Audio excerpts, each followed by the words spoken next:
abarokotse jenoside yakorewe abatutsi ntabwo barokowe n'Imana, barokowe n'inkotanyi. Ni nayo mpamvu ntabwo Imana ari yaje ngo iyambure. Bahaye ikaze mu makuru yacu yo kuri iki gicamunsi tariki ya 6 ukwezi kwa 2026.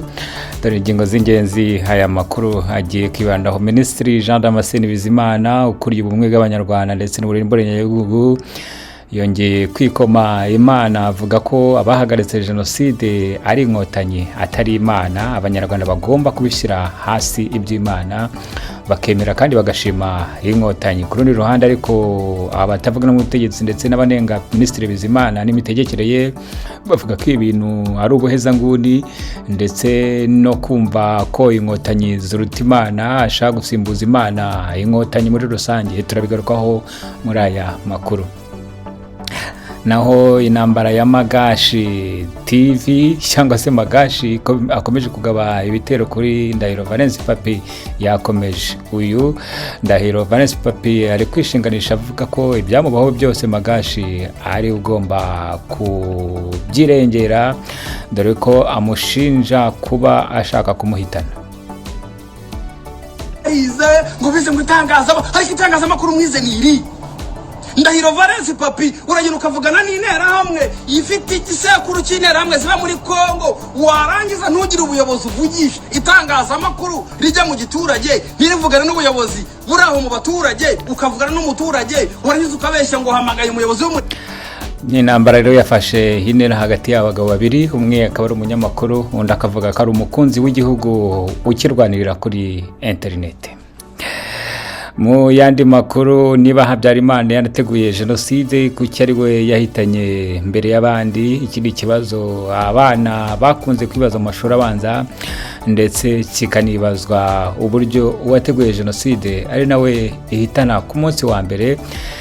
Na makuru tuzakurebaho kuko yitariki ya 6 ukwezi kwa 4 1994 icyo gihe ibintu byari meza ari mu gihugu, ibitwaro byaraturikaga, amagrenade ituraga ahantu hose, agahinda kari kenshi mu bantu ndetse ibihe byari bikomeye koko. Imyaka 30 yarashize. Turaza kugaruka ku rupfu rwa Habyarimana n'indege n'akaga rwateye u Rwanda. Naho Tshisekedi yongeye kuvuga ko yiteguye kugaruza Kivu y'Epfo n'iya ruguru iri muri okipe na M23 FC23. Yanabigarutseho yishimira ko ikipe y'igihugu yakiriye ikipe y'igihugu yageze muri Kinshasa, avuga ko byamushimishije cyane kubona abaturage muri Kivu muri zone iri okipe na M23 yafashwe bugwate na M23 bava mu mihanda bava mu mazu bakinjira mu mihanda bagajya guserebura ko ikipe ya Kongo yatsinze, nubwo AFC M23 bashaka kubakuraho ubwo bwene igihugu bashaka gushinga ikindi gihugu. Agataho Tshisekedi yavuze ko ibi bintu bishimishije cyane kandi yizeza abaturage ko bagiye kubohorwa mu minsi mike cyane.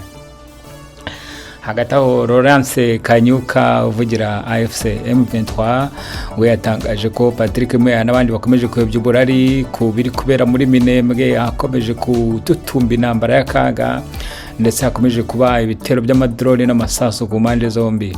Impande zose ngo zikomeje kwicana, ariko ikibazo cyahavukiye nuko n'amatungo ariko hasiga ubuzima. Ninde uri kwicinga rero, ninde uzibasira, ninde ufite inyungu mu kwerekana ko inka nazo ziri kwicwa? Mbahaye ikaze mu makuru yacu arambuye kuri No Lie Talk Show na Kinyoma, aho dukubitira ikinyoma kubuye. Tukaba turi televiziyo yigenga ndetse kandi ikoresha ukuri, ishaka ko abantu bashira bakizana. Kora share, subscribe na like, ubundi budufashije guteye itangazamakuru yigenga kuko itangazamakuru rindi byafashwe ku munwa. Amakuru yacu mu buryo burambuye reka tuhere kuri Minisitiri Bizimana, aho yongeye kwikoma Imana kuri uyu munsi wa none. Indege ya Habyarimana yahanuweho, avuga ko wakijije abatutsi atari Imana ahubwo ari inkotanyi. Abanyarwanda amashimwe yose bagomba kujya bayaha inkotanyi aho kuyaha Imana. ngo Imana ntabwo yafashe isasu ngo irarasanga ikizinera hamwe iby'Imana byo rwose bwo kujya ku ruhande nk'uko Minisitiri Bizimana bivuga. Bizimana benshi bashinja kuba umuhezanguni, noneho yavuze yeruye ko nta Mana yemera icyo kora, atemera Imana nk'umufana. Bizimana ngashobora kuba yemera Imana y'u Rwanda, hagati aho ariko mu bamunenga n'abatavuga n'ubutegetsi bavuga ko Bizimana n'ubundi ari umuhezanguni, ibyo kwizera Imana no gushaka gukuraho Imana ibyo yakoreye abantu barokora ngo ikabitiza inkotanyi, ngibyo ntago ari byo, ntago byemewe, nuko nyine igihugu kiwe n'abayobozi b'abahezanguni bumva ibintu byose ari inarijye ari bahereraho gusa. Bizimana yagiye avuga amagambo n'amadisikuru atavugaho rumwe, bamwe bavuga ko ari umuhezanguni, abandi bakavuga ko akunda igihugu bya nyabyo kandi agikorera. Mu kiganiro yahaye Oswald Osaki kuri radio na televiziyo 10, Bizimana avuga ko iby'Imana rwose bigomba kujya ku ruhande, nta no kubihingutsa ngo abantu bajye bareka propaganda no gufana, nta Mana yari hari n'inkotanyi yabakijije. Rero Abanyarwanda mwe mujye muha amashimwe FPR inkotanyi kuko nizo zabakijije. Hagati aho n'amakuru yacu tuzarebaho biherera niba Bizimana abantu bazumva ibyo avuga kuko bazajya bashima inkotanyi, hanyuma Imana bayishyire ku ruhande. Intambara ya Magashi TV na Ndahiro Valens Papi irakomeje, aho mwashinje undi kuba ikigarasha n'umwanzi w'igihugu, undi wakavuga ko ari ugikunda cyane. Ndahiro Valens Papi, umunyamakuru wibanda ku nkuru z'ubuvugizi bw'abaturage, yaje kwishinganisha avuga ko ibyamubaho byose Magashi ari ugomba kubyirengera ndetse akabibazwa, kuko kugirwa umwanzi w'igihugu n'umuntu kandi abizi ko na rwego rwari rwamubaza, avuga ko bihishe ibindi bintu bishobora kuba bigize ibyaha. Magashi ni umuntu umeze nka Kasuku ukunda kwibasira abatavuga n'ubutegetsi. Noneho n'abandi banyamakuru bo harimo n'uwitwa Karegeya yavuze ko ari abanterahamwe n'ibigarasha, inkuru zabo zose ziba zigamije kugira ngo zitangwe muri FDLR hanyuma bazikoreshe muri propagande yabo. Mu Rwanda nta rwego na rumwe rwari rwahaguruka ngo ruvuge ku bantu bibasira abandi babashinja kuba abanzi b'igihugu. Akenshi bikaba bisa n'ibigaragara ko iyi yaba ari politiki y'igihugu yo kohereza abantu kuri murandasi ngo bahungete, banatuke, babangamire umuntu wese utabona ibintu kimwe na leta cyangwa se n'ubutegetsi buriho. Hagati aho ikibazo cyitwa ngo niba Habyarimana yarateguye jenoside kuko ari we yahitanye mbere y'abandi, iyo kibajije gutya mu Rwanda bashaka kubangura ikigarasha buri nterahamwe hakana jenoside. Ariko iki ni ikibazo abana mu mashuri abanza bigeze kubaza umutegetsi mu Rwanda, hanyuma avuga ko Habyarimana mu by'ukuri yari yateguye ariko agira imyako aba ari we ihitana, abacira umugani witwa ngo rucira mukasoro gatwara nyuko. Nyamara kandi abatavuga n'ubutegetsi bavuga ko imitegurire ya jenoside Habyarimana atayirimo, kuko yaza kuba irimo ntabwo ari we yari guhitana mbere. Birazwi ko iyicwa rya Habyarimana ryabaye intandaro yo gutangiza jenoside, ngo nta muntu rero wari kuba yarateguye jenoside noneho ngo ari we itangiriraho.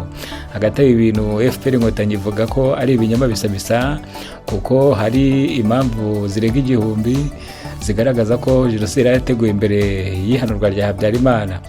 Abatavuga n'ubutegetsi bakavuga ko Habyarimana yataza guhanurwa na jenoside yari hari, bityo muhanuye n'uwamwishe hakwiye gufata responsabilité politique yo gushira essence mu muriro. Yaravye neza ko ibintu bimeze nabi. Ikibazo cy'hanurwa ry'indege Habyarimana ndetse n'uwamwishe n'itangirwa rya jenoside abantu ntibakivugaho rumwe, ndetse gikomeje kuba agaterera nzamba. Umuhungu wa Habyarimana Jean-Luc Habyarimana aherutse kuvuga ko ibintu mu gihe bitaragaragara nta butabera, nta bwiyunge, nta n'amahoro ashoboka, kuko abo yita abicanye aribo ngo bari ku butegetsi. Ibi ubutegetsi bw'i Kigali bihakana bwivuye inyuma, bukavuga ko ari amaburakindi ya Jean-Luc Habyarimana watakaje ubutegetsi, ubu kikaba akiri kubushakisha ariko ntabwo azigera abona. Amakuru yacu rero tuyakomereze muri Congo, aho Perezida Tshisekedi ubwo yakiraga ikipe Leopard yahaye intsinzi Kongo yo kujya mu gikombe cy'isi. Yongeye kubwira aba bakinnyi ko rwose yashimishwe cyane no kubona intsinzi yabo yarahagurukije abaturage bo muri Kivu zone ifashwe n'inkotanyi RDF na FCM23 bugwate, baravuye mu mazu yabo ku ngufu bakinjira mu mihanda kujya kwishimira intsinzi ya Kongo. Bisobanura ko rwose abaturage bakunda Tshisekedi n'ubutegetsi, ndetse bakaba biyumva nk'abakongomani kandi bari mu mutaka wa Kongo, ngo nubwo izi nyeshyamba zikomeje kubabwira ibindi. Hagati aho yibukije abaturage ko rwose aka gace kagiye kubohorwa vuba cyane mu buryo bushoboka ubwo aribwo bwose. Tshisekedi yongeye guha umukoro aba bakinnyi ko noneho na Mondial bagomba kuyizana kandi azaba ari ku mukino wabo igihe. Leta y'u Rwanda, FCM23 bose bavuga ko ibyo Tshisekedi yivugisha atabishobora, kuko ingabo ze ari ibipapuro n'ibikenyeri zidashoboye kurwana, iyo barasheje ziruka. Tshisekedi biramusaba kuzubaka ingabo kugira ngo ashobore guhangana n'abantu abohore koko abaturage ba Kivu. Amakuru yacu tuyasoreze muri Minembwe n'ubundi aho hakomeje kuba isibaniro.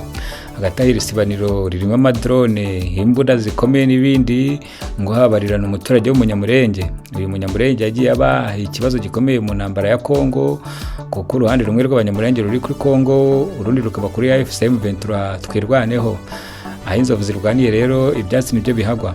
Hagati ariko muri iyi ntambara n'ubundi inka zikomeje kwica.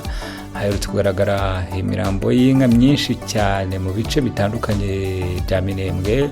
Abantu benshi bakibaza ninde wica inka, ninde ufitemo inyungu mu kwerekana imirambo yazo, ninde ushaka ko bigaragara ko n'amatungo nayo ari ikibazo mu ntambara. Uwiteka abane namwe, reka mbashimire. Uwiteka abarinde. Amakuru yacu nakagaruka, kora share, subscribe na like. Bye bye.